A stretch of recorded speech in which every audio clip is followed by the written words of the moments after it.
6. We're learning more today about the woman who was shot and killed in Macon last night. 49-year-old Ida Mae Ford was found dead just yards away from her home on Winship Street. 41 NBC's Edna Ruiz joins us with more on how the community wants to remember her as more than just Macon's first homicide of 2018. Edna. Michael, Ida Ford worked as a custodian at First Baptist Church in downtown Macon. I spoke to Scott Dickinson, a pastor at the church. He told me he got the tragic news this morning. He's in disbelief because she had just been at the church hours before she was killed. I can't imagine someone wanting to do something like this. Pastor Scott Dickinson can't piece together why someone would want to hurt Ida Mae Ford. Ida Ford was a beloved member of our church family who cared for our congregation more than just our building. For the last 3 years, Ford was a custodian at First Baptist Church in Macon.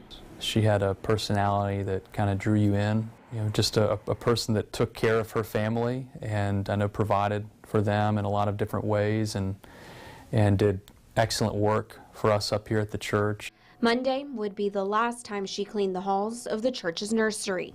Disappointed in the community, disappointed that here we are having to investigate yet another senseless homicide. Sheriff David Davis says investigators are trying to determine who shot Ford multiple times and why. This is tragic. As a community, we're better than this. Sheriff Davis, being a member of First Baptist, also knew Ford. All of her family are in our prayers. Certainly this strikes as someone that I know personally or someone that I know through my house of worship, but all of these homicides, their families attached to all of them. Today I've been reflecting on the ways that perhaps we should let those horrific news stories affect us a little more, to bring them a little closer in and to know that there are people and families involved in this and that this is something that our community, I think, needs to address. Ford wasn't just another number on the list of homicides. She was a mother, grandmother, and a friend. We're so grateful that we had a chance to know her and for her life to be a part of our life for that brief time.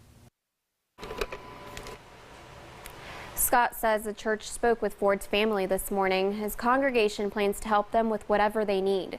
Meanwhile, deputies are still looking for the person or people who shot Ford.